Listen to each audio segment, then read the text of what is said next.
I welcome you to the class of biology. Dear students, please report your attendance and we will begin right away. Hello Shillong students, how are you? I'm fine. How is the weather there, Shillong students? How are you doing? Centers, please report your attendance. We are beginning now. Okay. So, hello is all students, how are you?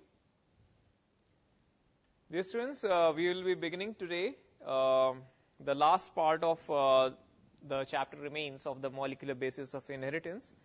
So as we begin, I'll give you a quick revision of what we did in the last class. Okay. So I have a PPT for you.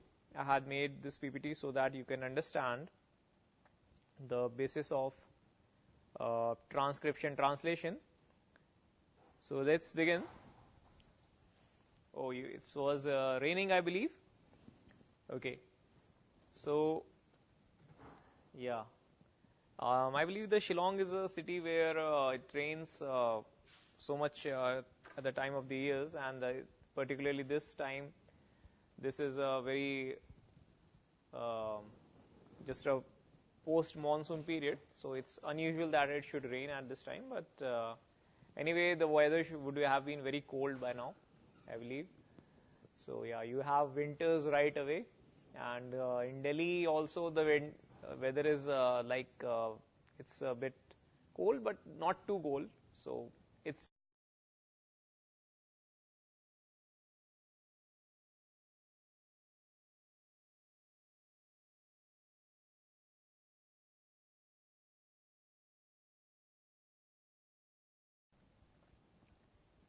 centers. Please report your attendance as well.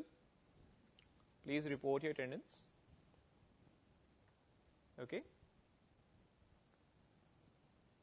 Shillong students and Izol students, please report your attendance. I can see most of you in the camera, but yeah.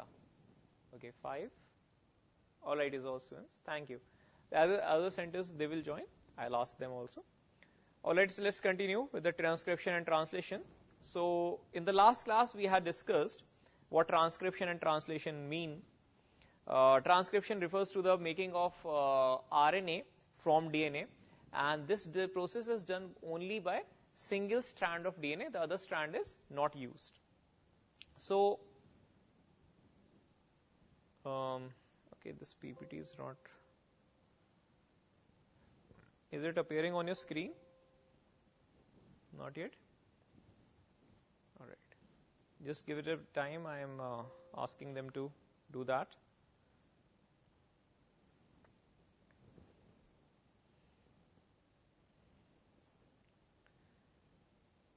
In the last class, we had covered this much. Yeah, just a second.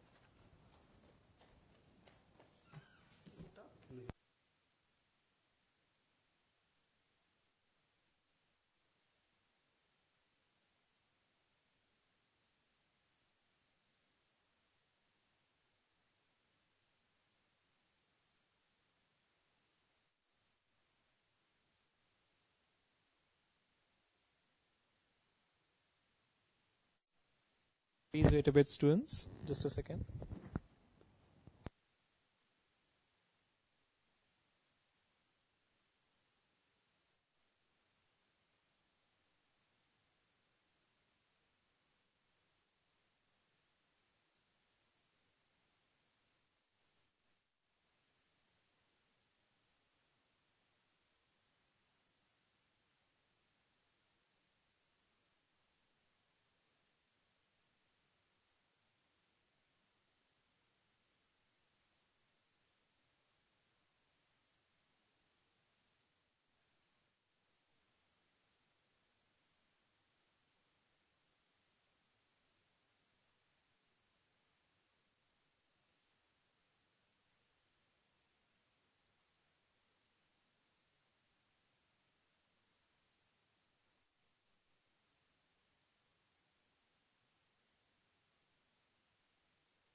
Hold on a second. The people are working on it. Okay. So that's a delay. There is some issue with the screen feed. Just wait a bit.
Okay, so I believe the video feed must be running now.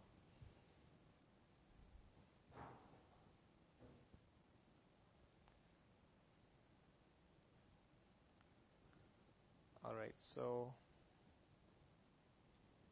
yeah, so this was what I was trying to show you. Okay, I believe everybody can see it now. Okay, so we had done transcription translation, so I'm just giving you a quick revision of that again. Transcription translation begins with the help of genes present on the DNA. The genes are used to make RNA. This is called transcription.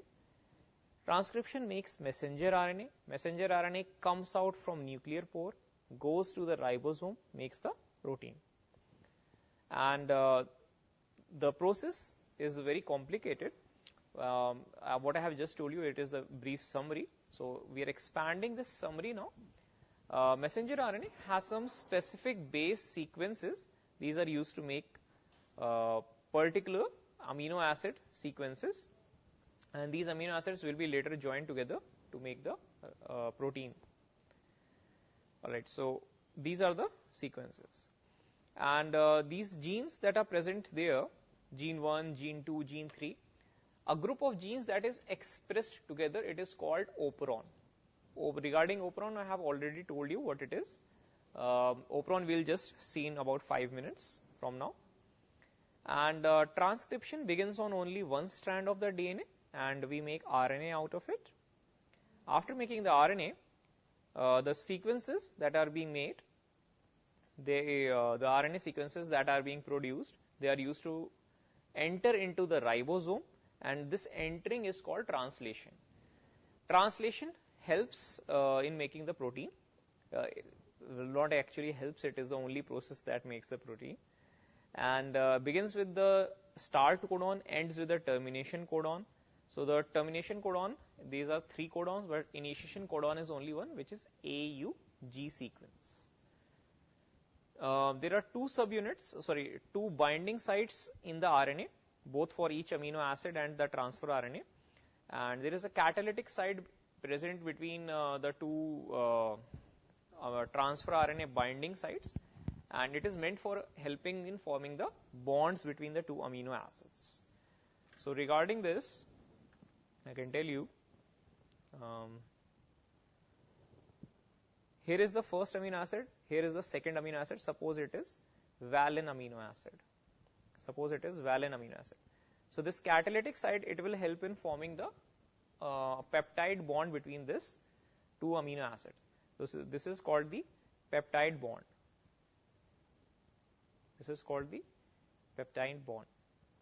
Hello Chura Chandpur students, how are you? So Chura Chandpur students, you have just joined us, so please report your attendance, okay?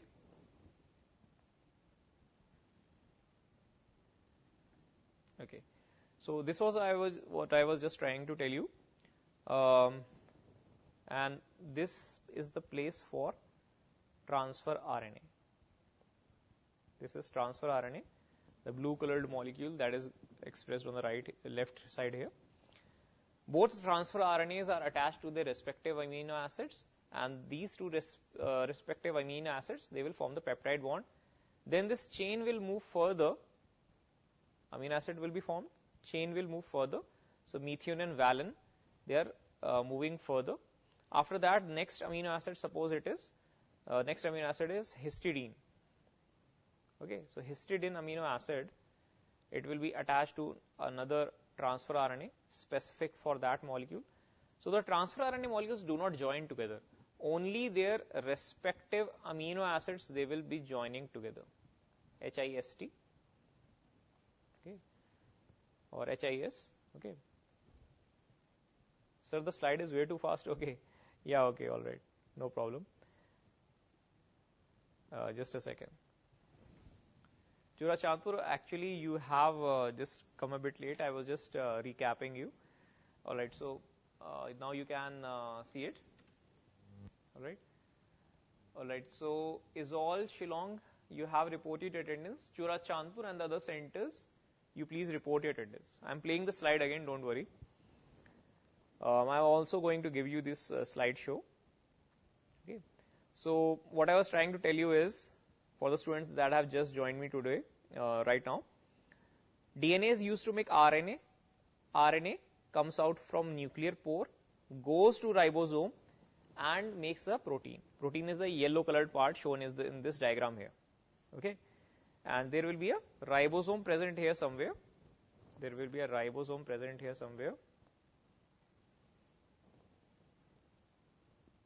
So there is a ribosome here, large subunit and small subunit, and this ribosome, it will interact with the messenger RNA and it will make this protein. All right.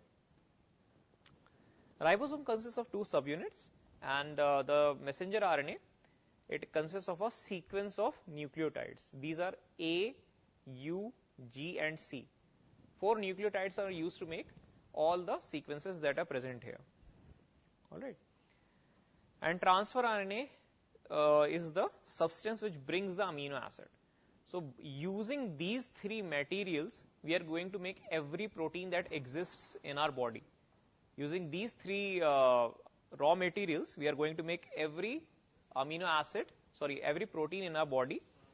And both the amino acids are joined together with the help of a peptide bond. So we have these 4 letter sequences: adenine, uracil, guanine, and cytosine. And this is the messenger RNA, this is the ribosomal RNA, this is the transfer RNA.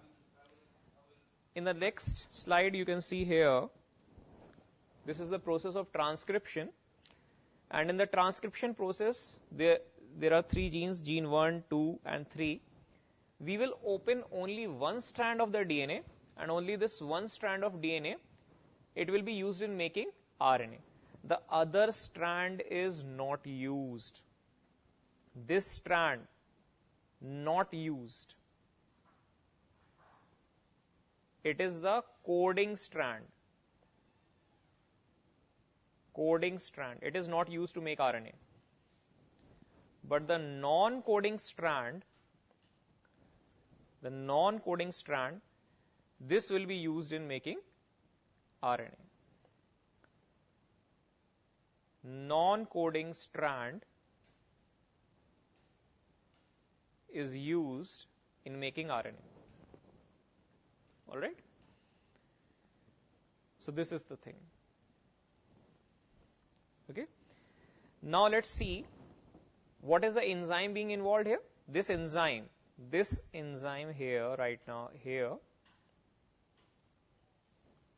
this enzyme is the RNA polymerase. RNA polymerase.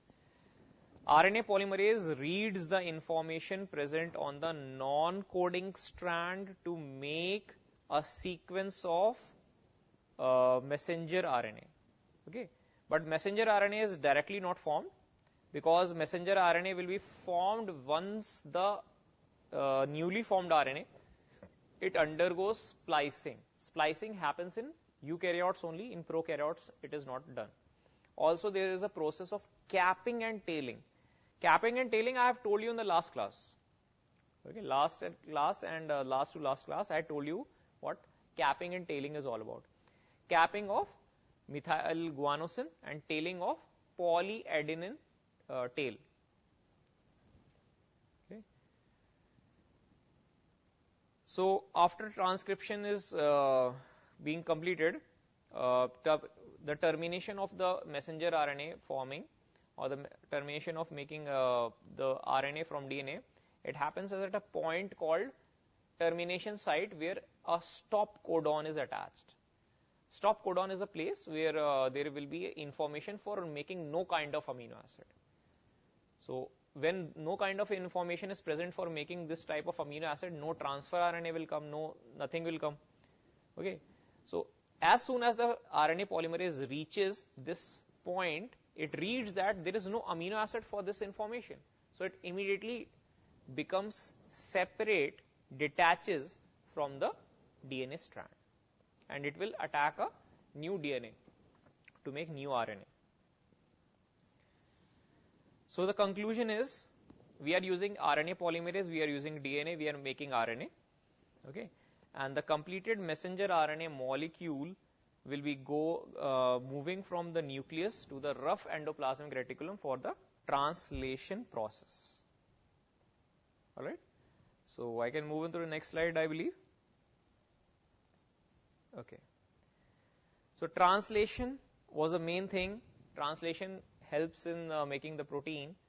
There is a complex formation in the translation. It consists of 3 particles called amino acid, transfer RNA, and the ribosome. Okay. So it begins from the start codon. Start codon is UAC, which is complementary to AUG. Anticodon is, start codon is actually AUG, but the reverse codon, the anticodon that is present in our transfer RNA, it will be the complementary one. Otherwise, if there is no complementary, it will not stick to AUG. AUG will not stick to AUG. So it has to be, you can see that DNA all strands are also joined by complementary bonds. So if RNA joins to DNA, it should be complementary. So that is why it has to be complementary. So in simple words, transfer RNA attaches to the ribosomal RNA at the point of initiation codon if it has the specific code for it. If it does not have the specific code, it will not attach. All right. So I told you that there are amino acids that are undergoing bond formation here. Large ribosomal unit binds to smaller subunit, forming a ribosome. The ribosome invites the transfer RNA to come to itself, but if the transfer RNA is having the wrong sequence of anticodon and it is not complementary to the messenger RNA, it cannot sit inside the ribosome. Okay. Nobody, not everybody can be a guest in your house. Okay. Just like this, any sequence cannot enter the ribosome. it has to be a specific relationship to the anticodon. Then only you will allow it. So in this case, AUG is complementary to UAC. So UAC anticodon bearing transfer RNA, which has methionine amino acid, only this amino acid containing transfer RNA will be allowed into the large subunit of the ribosome at the first RNA binding site. At the same time, at the second amino acid binding site, a different transfer RNA for different amino acid will be invited. In this case, this amino acid is valine. Valine will attach to the methionine, forming a peptide bond with the help from catalytic site. And after that process has completed, the methionine containing transfer RNA, it will become detached from its corresponding amino acid, and this amino acid will remain for a short time inside the ribosome, and then it will move forward. Valine will move from second amino acid binding site to the first amino acid binding site. Okay, valine containing transfer RNA, this RNA will move from this position to this position. This RNA will move out of the cell. Okay, and after this, the third transfer RNA containing a very new amino acid called valine, it will come. Okay, so transfer RNAs will keep on releasing the amino acids inside the ribosome, and the amino acids will keep on forming peptide bonds one by one. Okay. Hello, Tetso College. Okay, thank you for reporting your attendance. Other centers, Churachandpur, Tetso, Izol and Shillong have given their attendance. So there is one more center who has not reported their attendance, so please do it. All right. So translation is continuing, methionine, valine, histamine, sorry, and histamine, and after that more amino acids will come. So this process is completing one by one. Okay, this process is completing one by one. The ribosome is moving one codon. One codon means 3 sequences of nitrogen bases. It is moving one by one to the right side.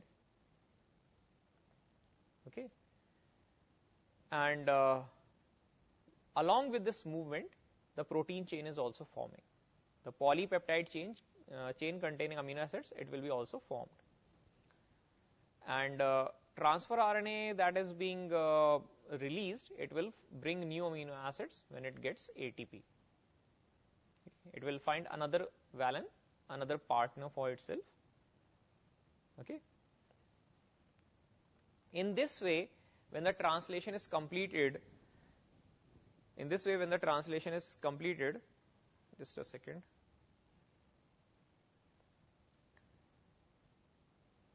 When the translation is completed, at the end you will get a long protein chain. Okay, protein is a chain of amino acids.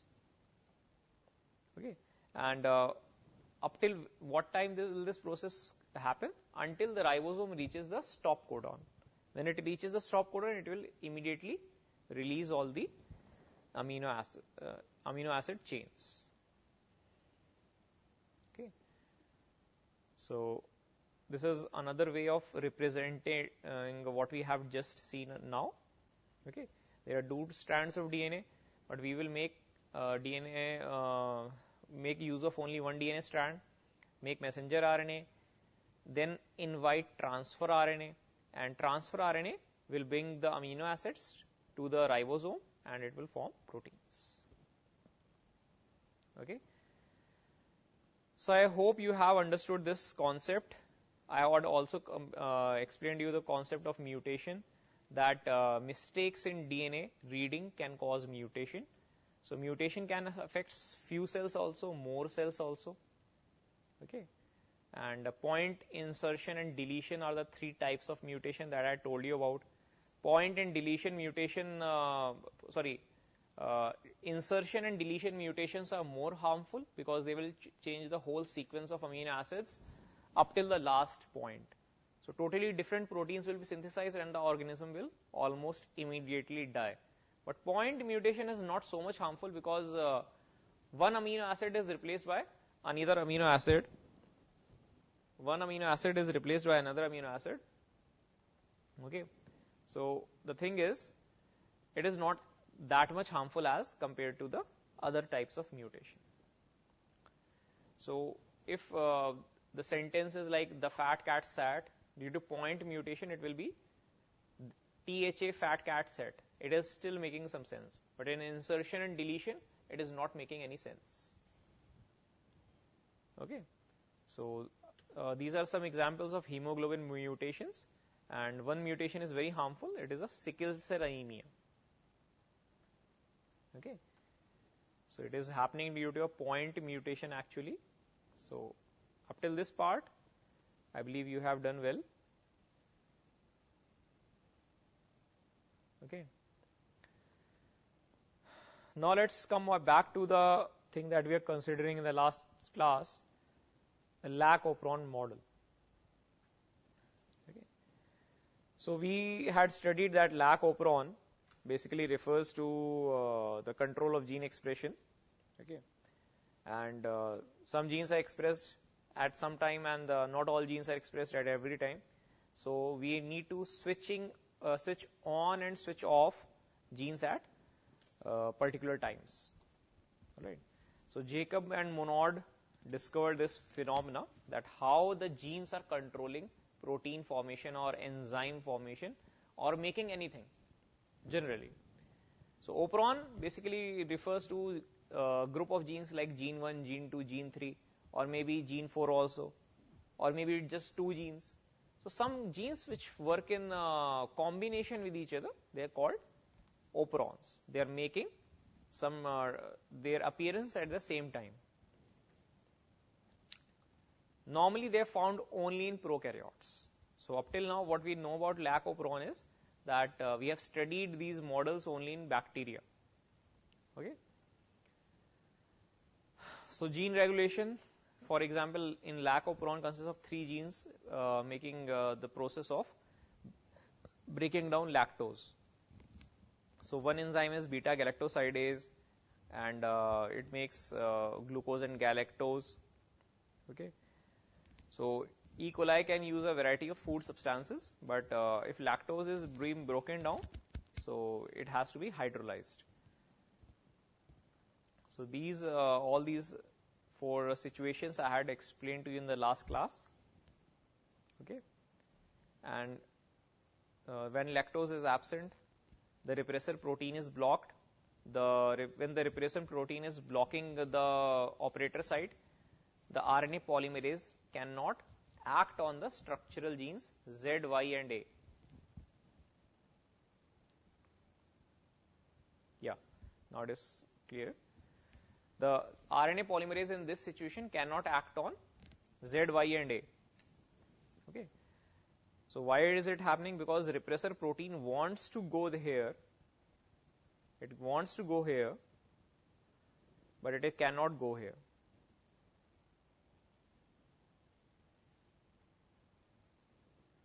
It wants to go here, but it cannot move here. So because it cannot move here, it is unable to do anything. But when lactose is present, in that condition, this molecule will become attached to the repressor site.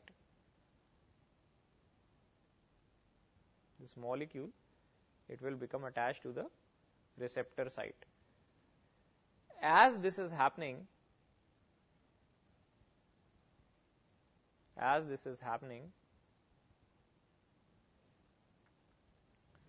there is another change that is happening. This repressor protein will move away from the operator. It will move away from the operator because of change in the overall structure.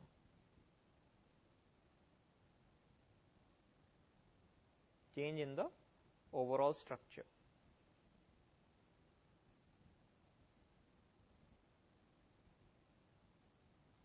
And because of this change in their structure, this enzyme this repressor protein cannot attach to the operator site. It cannot attach to the operator site in this condition. It cannot attach to the operator site. So what will happen then?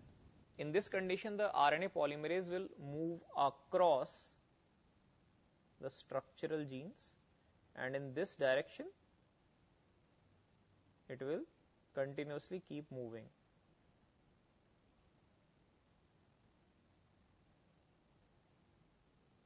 Okay, it will continuously keep on moving in this direction.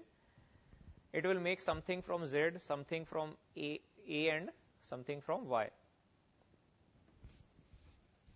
Okay, and this condition, when the repressor protein is removed, it is expressed in this form, that when lactose is present and glucose is absent.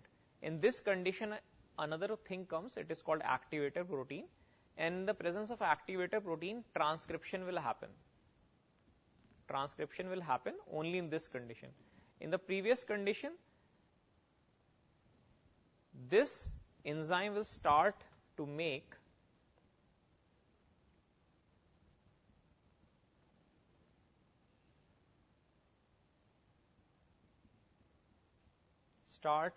try to make Z, Y and A corresponding proteins, but it will be unsuccessful because as soon as it goes here, it falls, the RNA polymerase falls from the repressor protein and the structural gene. So in the presence of this repressor protein, nothing can be done properly. So what to do? In this condition, activator protein is present. Activator helps in complete transcription. Okay. So this was a table that I had showed you in the last class, and this is the summary of how gene regulation is happening. All right, so students, we have done so far, and a lot of things have been covered in this part. So let's continue with what we were doing in the last class.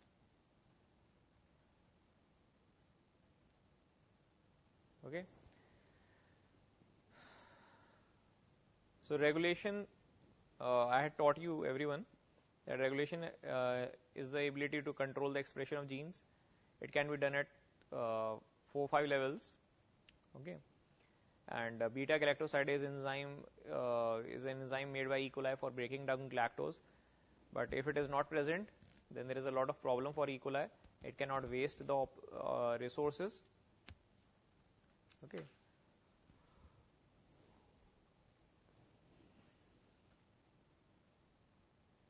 So all these cases I have discussed with you already. Okay. And in the presence of activator and the absence of glucose and the presence of lactose, the lac operon will become active and it will make the corresponding proteins necessary for making the new materials or breaking down the lactose. All right, this brings us to the human genome project. So after I finish this, I'll give you a 5-minute break. So first of all, let's discuss what is human genome and why do we want to study the human genome? Why do we study human genome?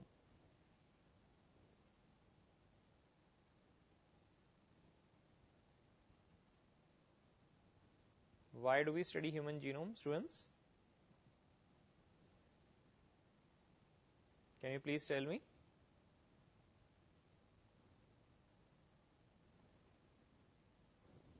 And what is genome?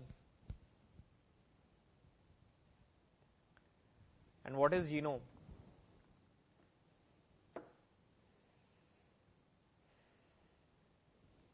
Nobody?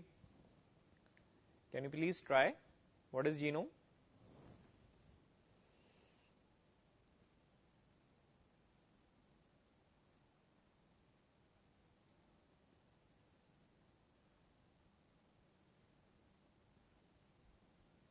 Okay.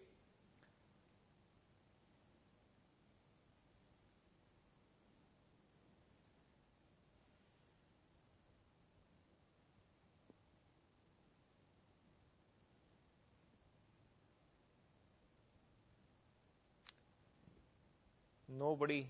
All right. First of all, what is a genome? Genome refers to the genetic makeup of the organisms containing all the possible genes. Okay. What is a genome and why do we study the genome? Genome refers to genetic makeup of an organism. Complete genetic makeup of an organism.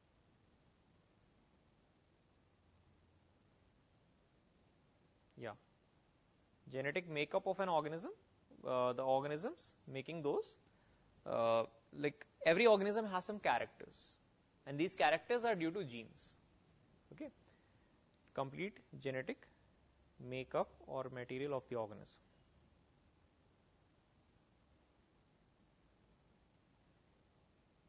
All right.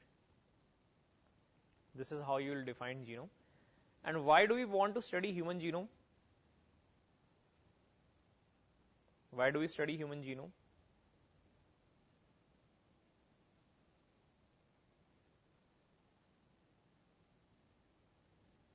Yes.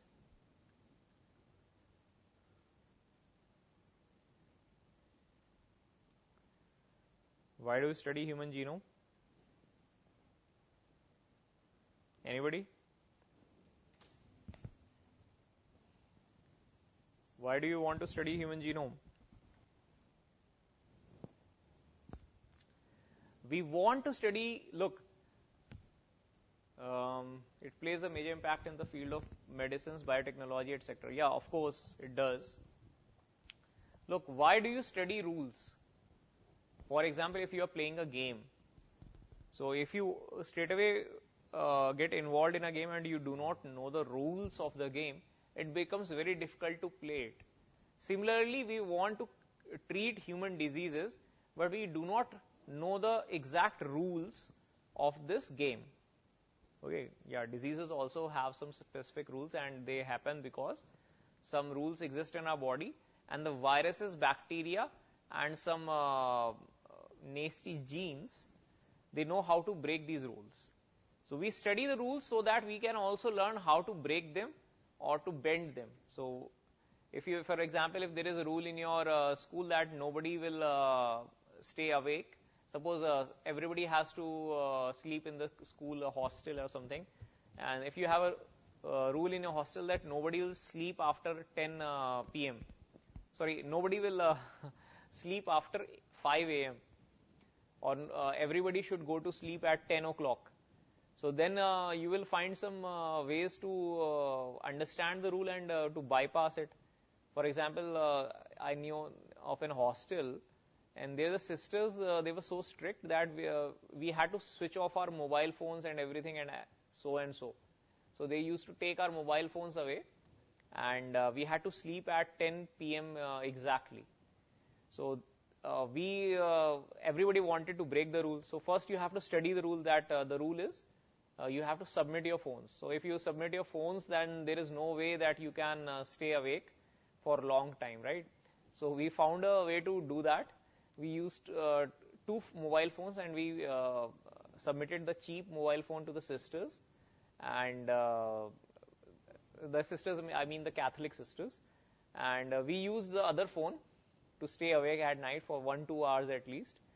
Okay, so this is how rules are broken. So similarly, there are rules for your human body, and these rules are expressed in the form of genes. So if we understand these rules, if we understand the properties of the human genome, we can use it to enhance an human being, to help him overcome some genetic diseases which are present from the birth, or to make him a better person. For example, we can try to increase the genes of intelligence of humans if we can do that. Okay, so these intelligent people will not necessarily become good people for our society. They can become very harmful organisms for our society also. That can also happen. So it can turn either of the two ways. Anyway, so we are attempting to study the human genome in an effort to eliminate diseases, improve medicines, and improve the quality of human life. Okay. We can also in the future expect some medicines that will delay the aging process. That can delay the aging process. Right now in mice, there have been some medicines, there have been some, has been some research, and according to this research, we can successfully stop the aging process in mice. Imagine that. You can now stop the aging in mice. They will live, they will live longer also. They will live longer also, and they will not show any signs of aging. Their bones will remain strong. Their tissues and muscle density, that also remains constant. So this is done by switching on and switching off some genes, right? So this is the process of studying some primitive organisms first, and after that we will move on to advanced organisms like us. First experiments on monkeys will be carried out, that have we been able to stop the aging process.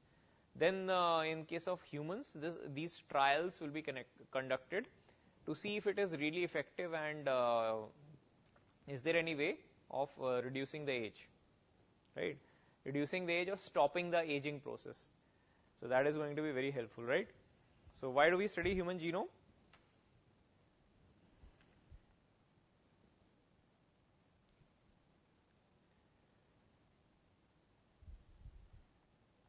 Okay, just a second.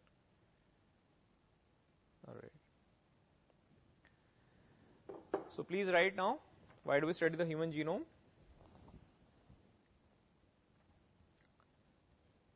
In order to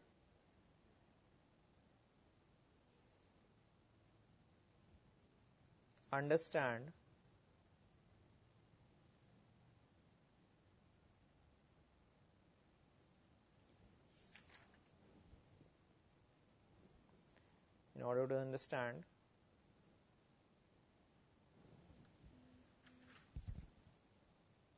the human genes which control cell growth, cell repair,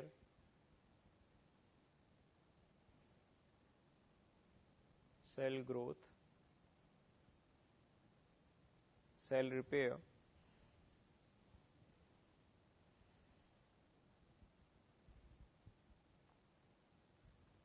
okay, and to treat human diseases, human genetic diseases.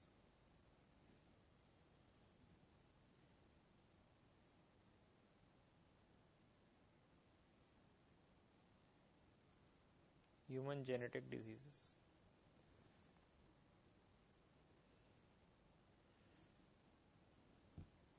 Okay. So first, let's write down some properties of the Human Genome Project. Properties of Human Genome Project.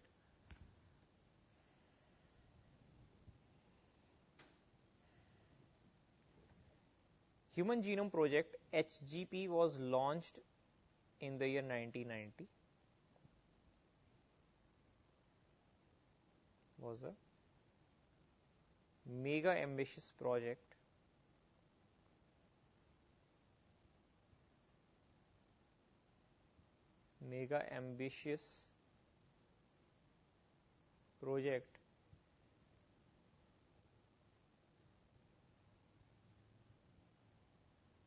launched in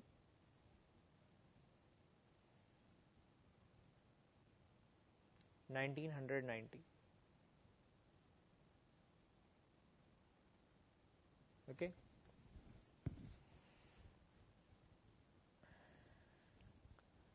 Now this process was first of all started by US Department of Energy, okay, and in the beginning US government was involved. Later on, all over the world people became interested and helped in completing this project. So please write. Please write. Human genome is said to have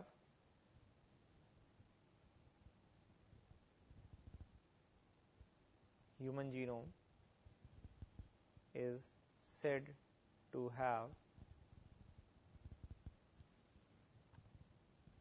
genome is said to have approximately 3 into 10 to the power 9 base pairs. Okay. And in order to calculate which nitrogen base is present at which point, there is a ratio.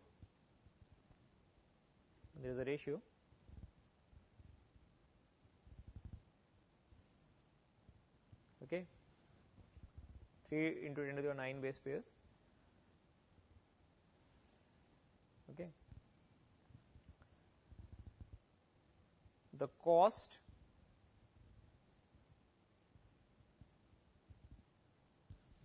and time required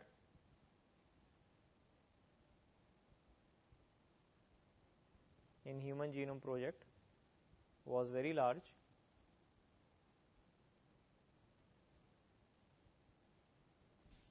Okay. Time required in human genome project was very large. Okay. This required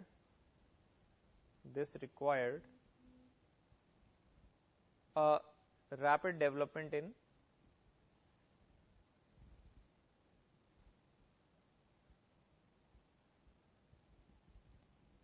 bioinformatics.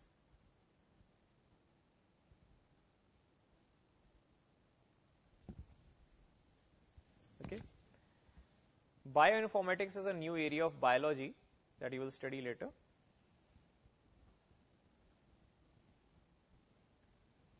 Rapid development in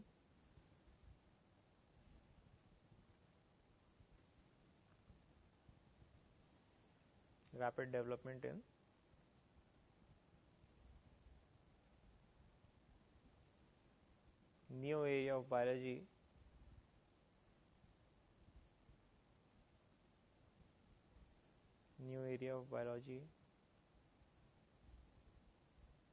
called bioinformatics.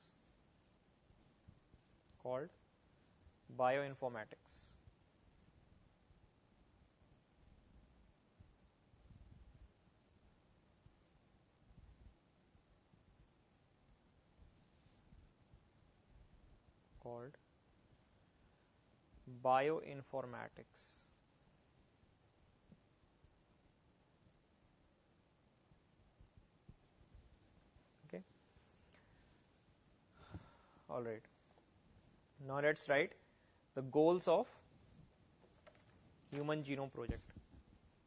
Goals of human genome project.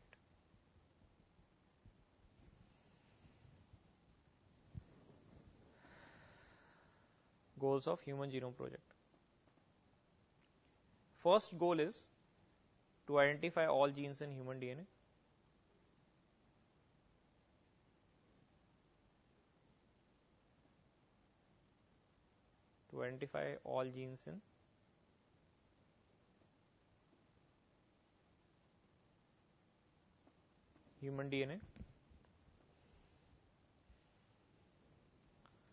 Okay.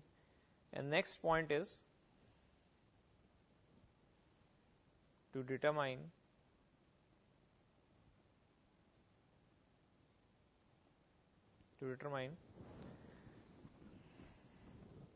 the sequences of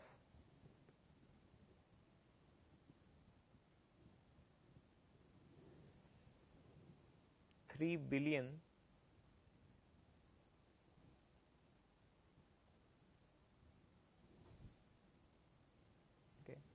to determine the sequences of, just a second,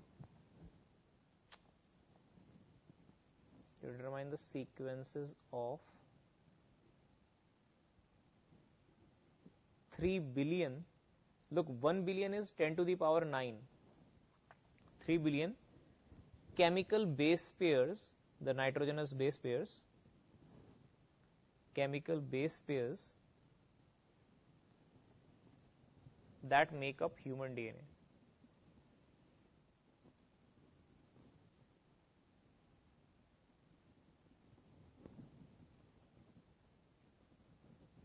That make up human DNA.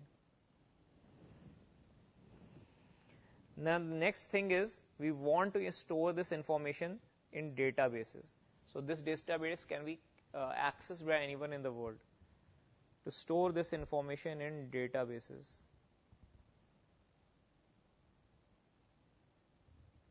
To store this information in databases.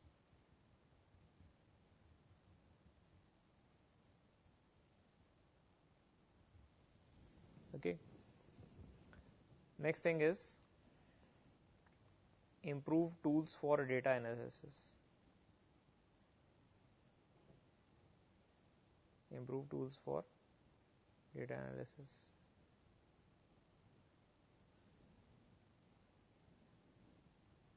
For data analysis.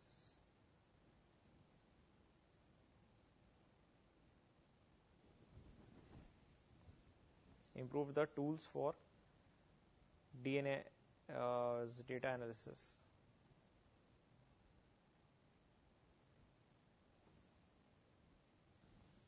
Okay. Now we need to look, whenever a new discovery is being made, that information is passed to the industry to take care of it. Okay.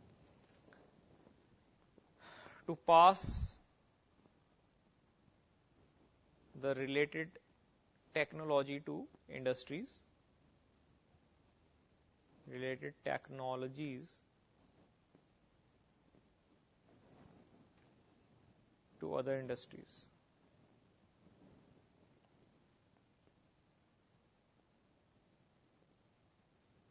To other industries.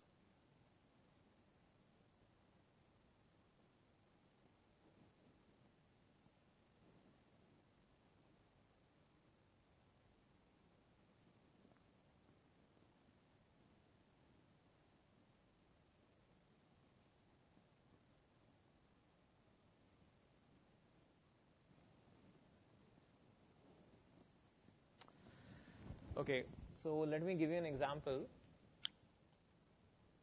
When pasteurization was discovered, the thing is, when Louis Pasteur discovered pasteurization, for example, he passed his information to the dairy milk producing small companies. And this information was used by the companies and they could make more profits out of it. After making some profits out of that money and information, this kind of information that is profitable for one company is profitable for other companies also. So the process of pasteurization, for this example, it became known throughout the world. That is only because we have worked hard to make or to discover some kind of information, and this information should be used for industrial purpose, to help the industries make better use of their existing resources, to pass the related technologies to the industrial sector, to industries or industrial sector. Next point is address the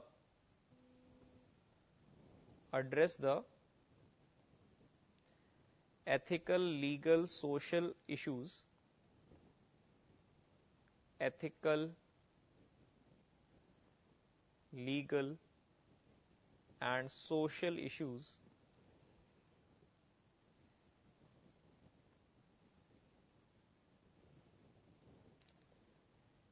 that arise from project.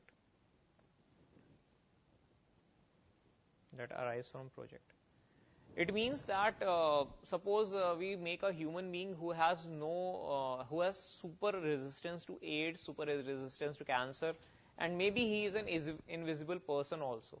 He has a chameleon-like property that he can alter his skin color, he can alter his eyebrows, or he becomes an X-Men basically. So this kind of thing that we will have to do some experiments on little children, little babies. So this is not allowed right now. We can perform experiments on animals, but not on human beings. We cannot turn them into super mutants or something like that. So this means the ethical issue. Legal issue is that if you take somebody's, like if somebody grows up and discovers later that his life has been ruined due to a medical experiment, and that's why he is having some particular problem in his genes, he can basically challenge this in a court that my life has been ruined and I want legal assistance. I want to these people to be punished, to go to jail for ruining my life. When I was a baby, I did not know. So these people made me into a different person. So this means the ethical, legal, and social issues. Like if there is a person who has a blue colored skin, no girl will like to marry him, or it will create a lot of problems. Right? You can understand. This represents the ethical, legal, social issues are associated with the Human Genome Project. Okay. Next thing is a question that has been asked in your examinations. Regarding that, I must address this. Features of human genome. Features of human genome.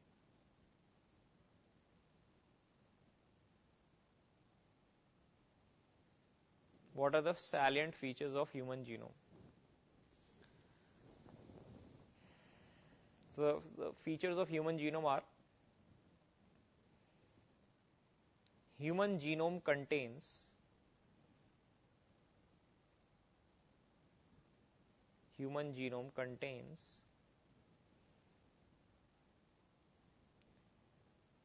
3.1 into 10 to the power 9 nucleotide bases, or 3 billion bases.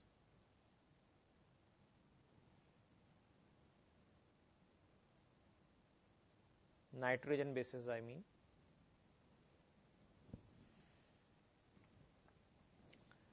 Average size of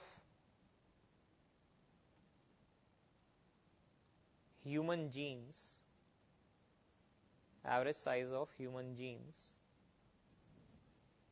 is 3000 bases. 3000 bases.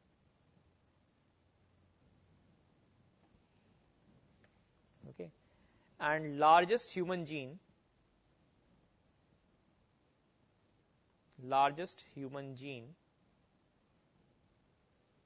called dystrophin, for dystrophin protein,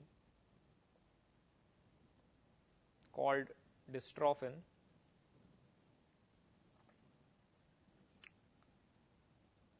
is dystrophin with 2.4 million bases.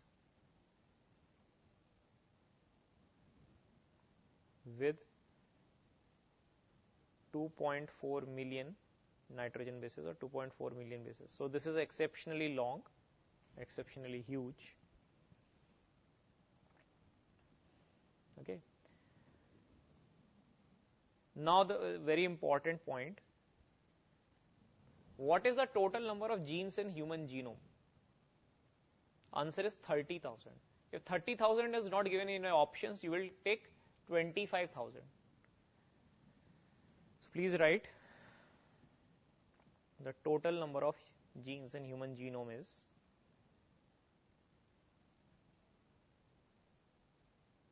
number of genes in human genome is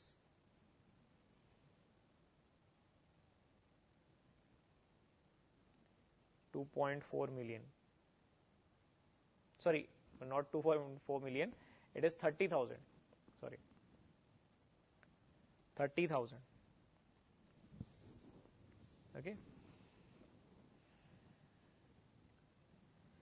For 50% of discovered genes, no function has been discovered. For 50% of discovered genes,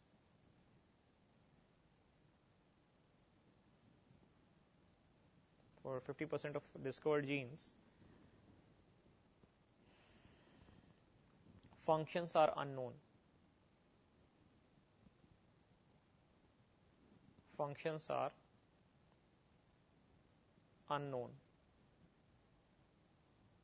We do not know their functions.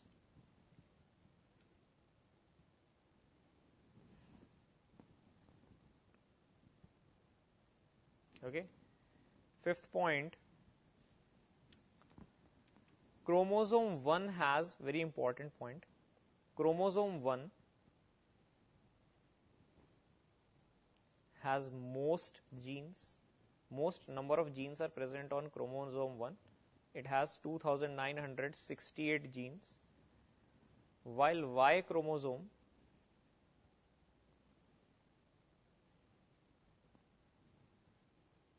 has least number of genes.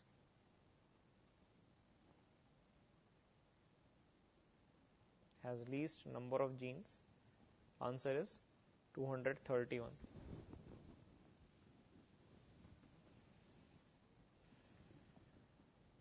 Okay. Next point.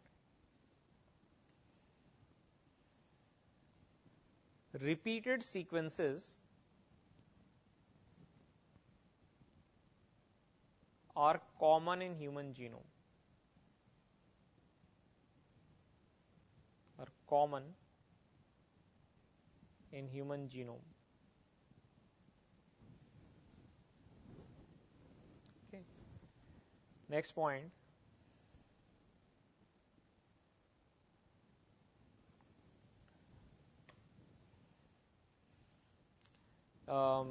What is the function of repeated genes? It helps in understanding how chromosomes have evolved. So between members of primates, apes, we compare the chromosomes by counting the repeated sequences and how they are found in particular animals. They help in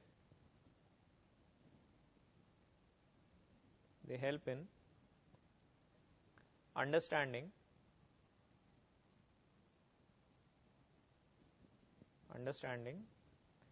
chromosome structure, dynamics and evolution.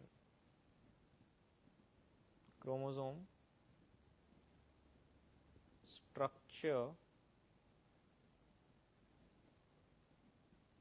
dynamics and evolution.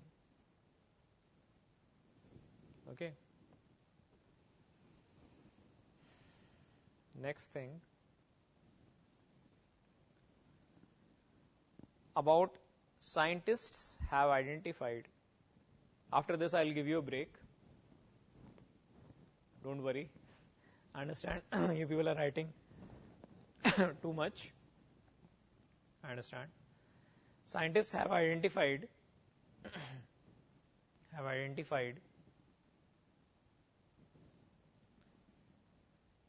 1.4 million locations. 1.4 million locations with single base DNA differences. Single base DNA differences. These are called SNPs. Single nucleotide polymorphism. Single nucleotide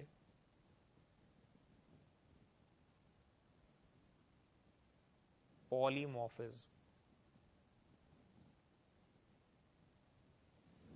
Okay. This is called SNPs. SNPs. And this question has been asked for your boards. What is SNP? Describe what is single nucleotide polymorphism, or question has been asked, what is SNP? Okay. SNPs help in finding human history, in tracing human history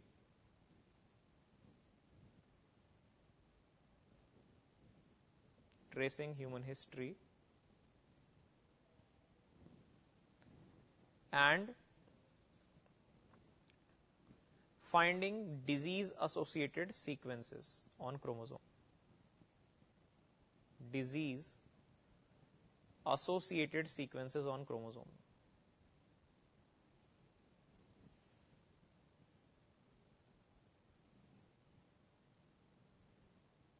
Finding disease-associated sequences on chromosome.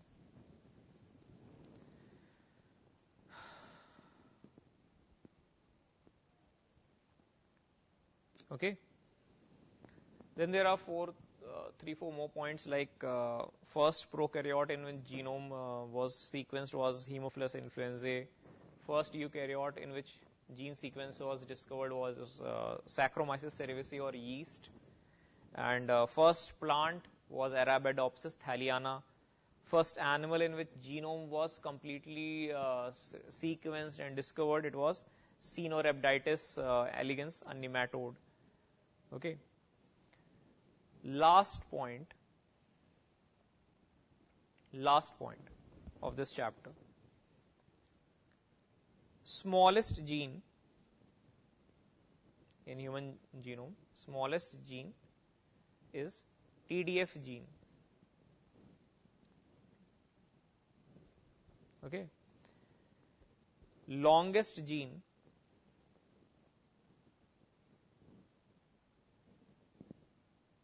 is Duchenne muscular dystrophy gene.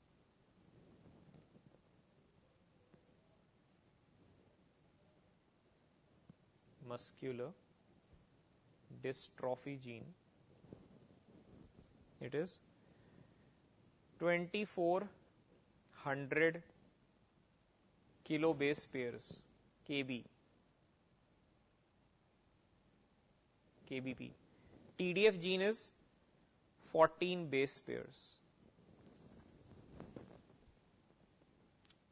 With this, the molecular basis of inheritance chapter is finished, and I'll give you a short break, 5-10 minutes, and after we meet, we'll start with the next chapter. It is biotechnology. Okay, so have a quick break. We'll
Okay, dear students, yeah, somebody was asking me for slides for point number 4 and 5.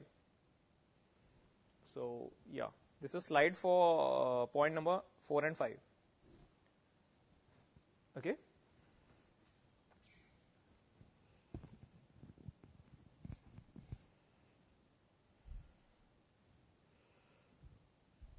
All right. So, finish it quickly. And now we are going to move on to the next class.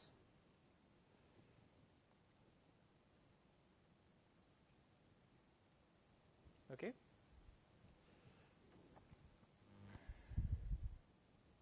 Next chapter we have to do. All right. So, I hope it has been done. Chromosome 1 has most genes. About 3,000 genes on chromosome 1.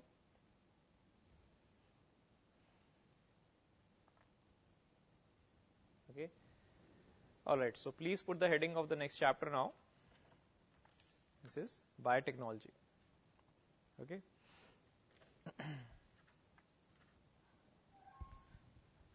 Please put the heading for the new chapter now. Biotechnology.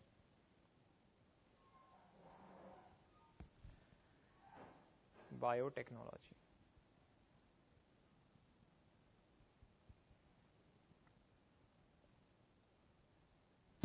Okay. So, biotechnology is the basically what we have studied up till now. It is the application part of whatever knowledge we have had up till now, and this knowledge will be used to develop some techniques, and these techniques are very useful in DNA fingerprinting, in identifying criminals, so many things, right? So our chapter is biotechnology, principles and processes.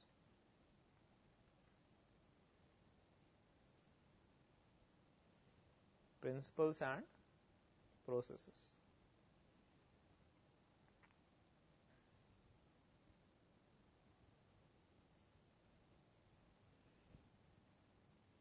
Sir, are you coming to XII?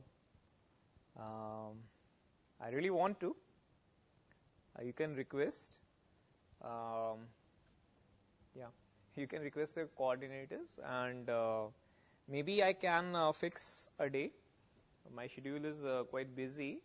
Right now, it's not possible but I think it can be made possible in November or December. Okay. Yeah, I would love to visit you people. I would really love to visit you people, and I can give you a lot of help regarding your studies and all that. I would also like to do that, seriously. So let's see when it is possible. You can ask your coordinators if you have some requests, and they can comply with it, okay? All right. So biotechnology, it is a basically collection of techniques in which we will learn to manipulate and use the DNA. So please write.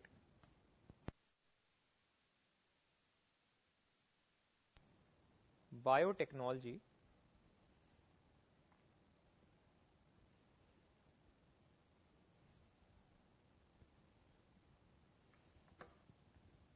deals with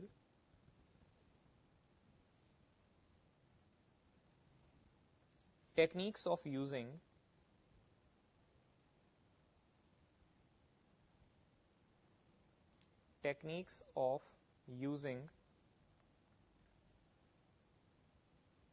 live organisms,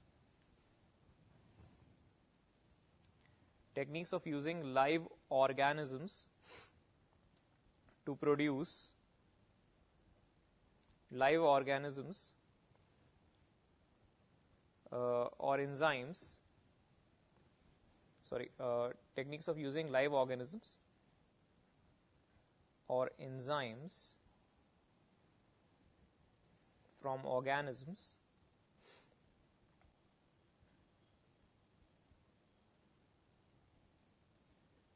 to produce products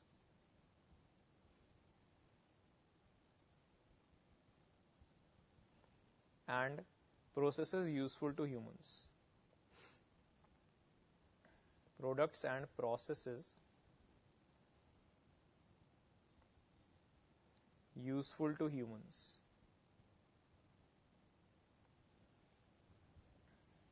Okay.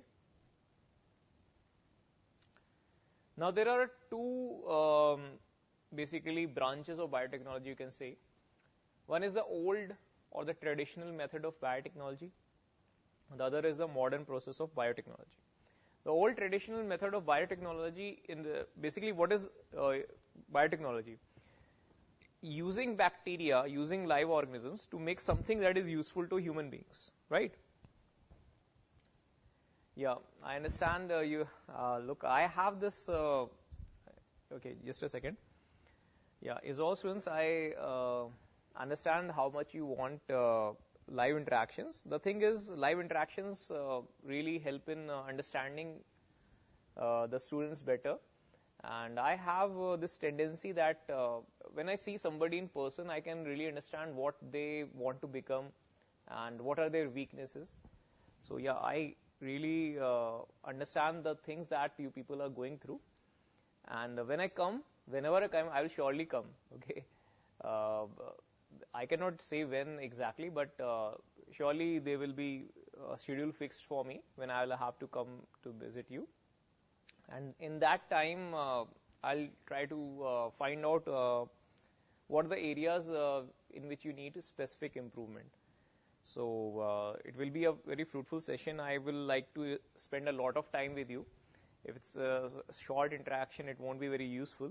So I would like to understand a lot of things about you. And when I am going to come to meet you, I'll ask you to do some things for me, okay? So before I come, I'll ask you to do some things, write some notes about yourself and discuss this with me. And I'll give you a lot of things to do when I come there, okay? And that will help me in understanding you. And then I'll try to remember all your names, okay? So I'll also make a list on a piece of pen and paper, write your names and try to remember them so that when you answer my questions in class, I can relate to that, okay? So it will give me a great deal of pleasure when I come to meet you all. So I'm looking forward to that too. Okay. So biotechnology is of two types. Biotechnology is of two types.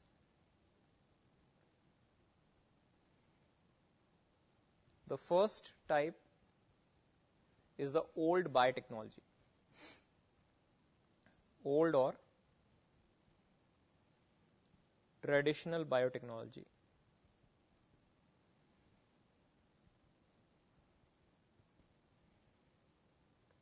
Old or traditional biotechnology.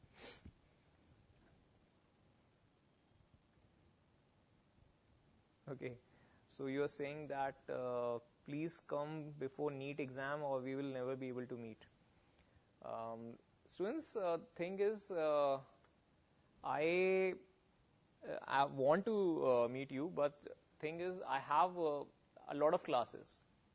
Okay, I have classes about 6 days a week. So in order to be able to come, I will need permission from the other centers as well. So if you want me to come earlier, you can make a request to your coordinators. So you can make a regular request to your coordinators so that the coordinators can arrange my classes to be taken by other people. So on the other centers, of course. So in that way, it can be arranged. Okay, but for that, if you, I cannot arrange these things by myself. But if you make these requests, then it can be made possible. So I can always say this, but my schedule is not free. So for freeing my schedule, you will have to ask the coordinators, okay? So that can happen. So if you want it, you will have to ask the coordinators. And until that time, I'll do my best to help you out, people, okay? So whenever you feel like reaching me out for help in studies and if you're feeling demotivated, I'm always ready to help you out, okay? I am not able to reply instantly for some times because I have to do a lot of studies myself and I'm normally engaged on my iPad most of the time. So my iPad is something like it doesn't have WhatsApp installed on it. So it's just for studying purpose, watching videos and studying and coding and all that. So normally I stay away from mobile phones when I reach my home. But I keep on checking my notifications every 2 hours or every 1 hour or so. So whenever you have a problem, you want to read some books for particular topics, you want a PPT for a particular topic, or you want my help for understanding a concept that is not clear to you. So please feel free, never feel shy to contact me at that time. So I'll be very happy to help you with that. Okay. Ma'am Meenakshi, ma'am I'm not sure she can manage or not right now because her schedule is also quite busy. But you'll have to ask your teachers, your coordinators and your people, right? You can ask Nitin sir also. Okay. Nitin sir can see if I can free my schedule, then I'll be able to come. Okay. So let's continue. Okay. I'll consider your request seriously. So I'll ask the coordinators that they can arrange this kind of situation or not. Okay. So we were discussing the old traditional biotechnology. Okay. Old biotechnology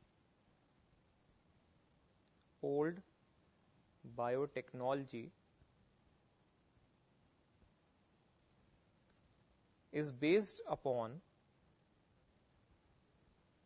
natural capabilities of organisms. Natural capabilities of organisms.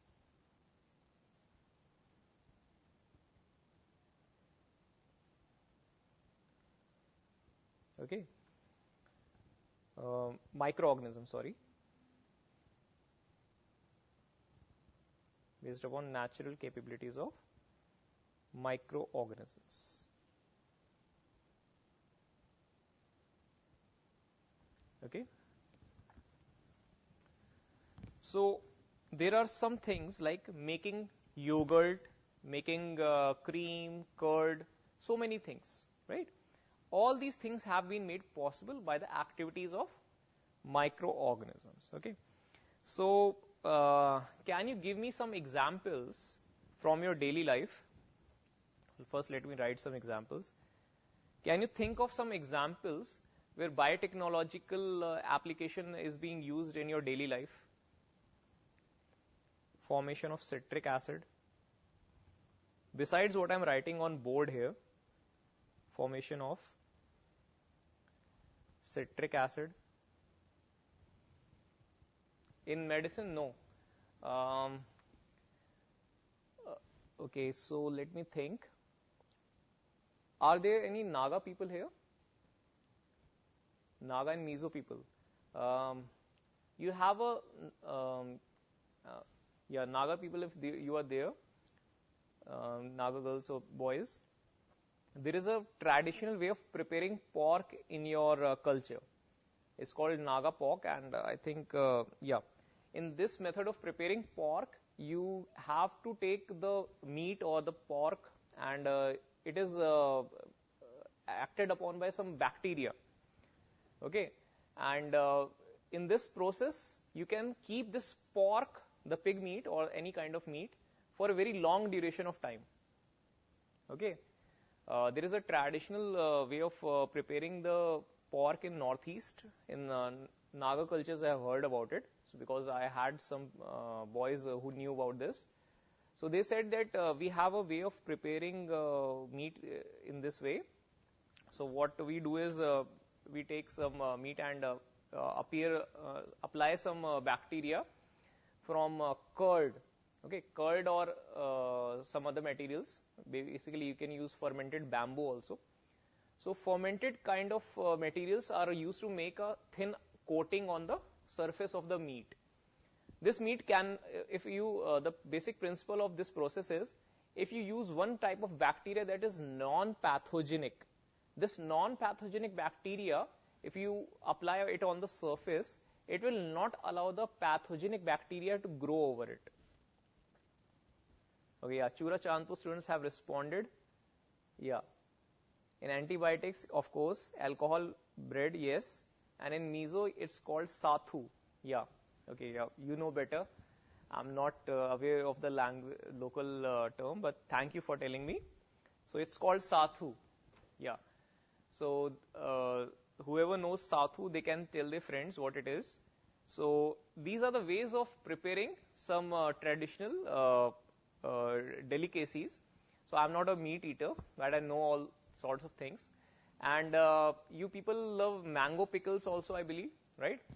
So mango pickle is very popular in the Northeast. So pickles are also made by the application of lactobacillus bacteria.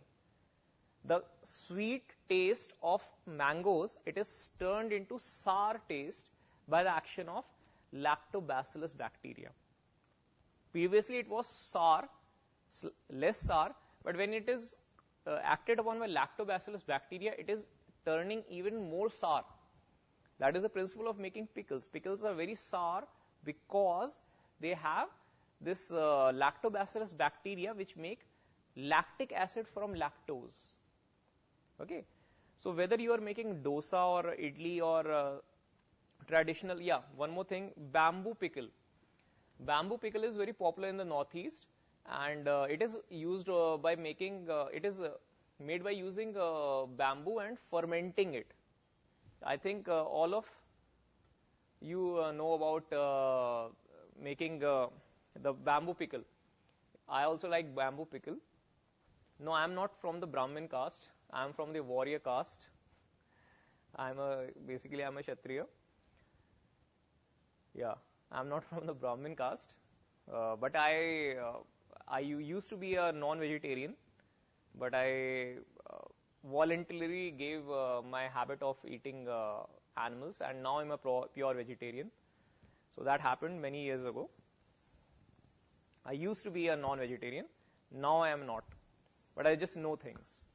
So all these delicacies like bamboo pickle, everything like this is a part of traditional biotechnology. If you are making curd or yogurt from milk, this is also a part of traditional biotechnology. Okay, so all these applications are basically because of the biotechnological applications of the knowledge we have gained from hundreds and thousands of years, right? And Northeast has preserved its culture. I'm very happy. Like why I particularly love the Northeast is because the Northeast is one area of India where the invaders from the other countries and the Mughal invaders and from other people, the other people like the invaders like Alexander also. There were lots of invaders, but Northeast was one area they could never conquer. In all of their history of India, Northeast was one part of India which could never be invaded by the Mughal invaders properly. Only by the British it was subdued, but the British could not destroy the culture because the local people they always resisted it them so much they had to give their attempts. So for thousands of years the culture of your beautiful area is preserved as it is, and that's really something I consider very beautiful. Okay, so I have a charm for things that are old and traditional, and in this respect I really love and appreciate the culture of your people. So, and it's also not just one culture, a culture of basically 7 sisters and even more. So formation of citric acid, production of penicillin,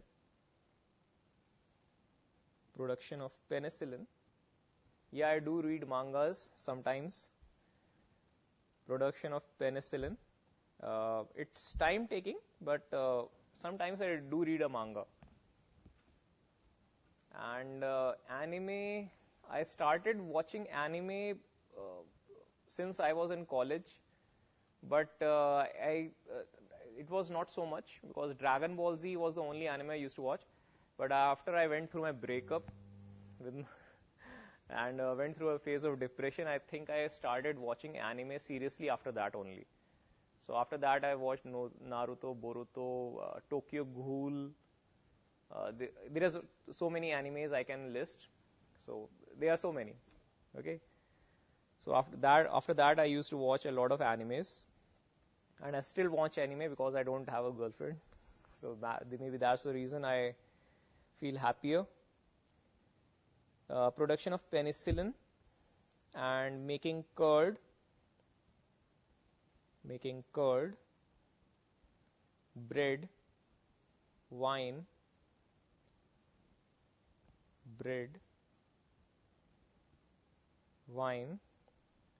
is a part of life. Maybe it was meant to be. Are all microbe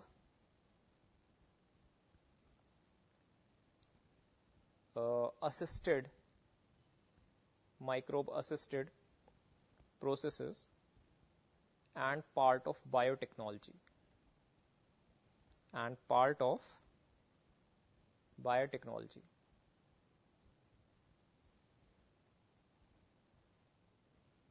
Okay.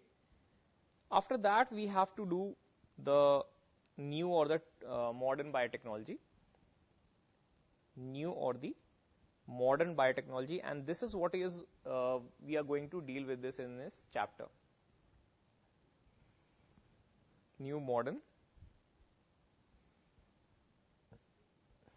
Okay, 6 packs here.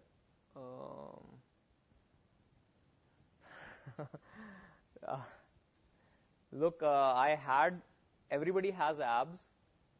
The thing is, when I am fat, I used to be, when I was not of what I am, look, I was not, I used to have them, the 6 packs. Everybody has abs, okay? The thing is, when you have some fat deposit, adipose tissue on your body, it is not visible. Everybody has it. You only have to undergo some fat loss, and then it becomes visible. Everybody has abs, okay? Abs is a portion that is visible in every organism.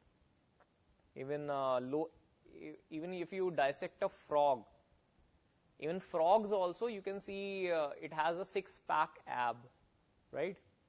So it's very common in organisms to have abdominal muscles.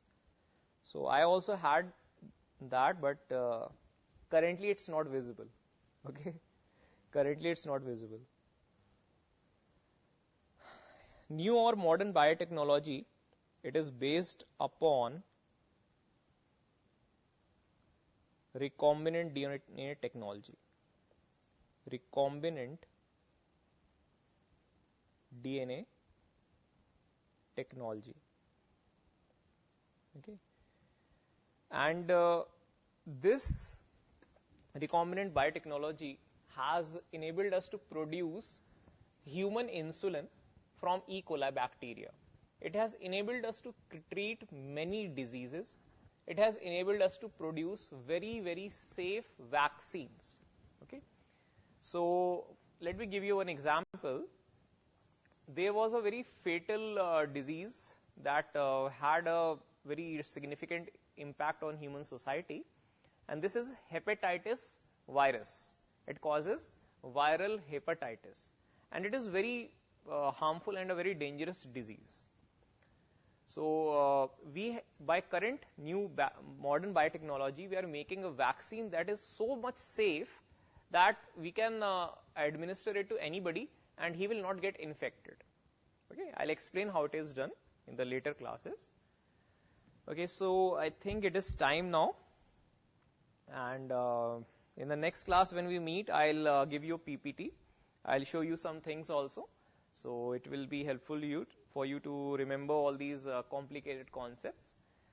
So thank you, dear students. Thank you for your time, and in the next class when we meet, we'll just take this even further. Thank you, and I hope to see you in the next class. Thank you. Good night.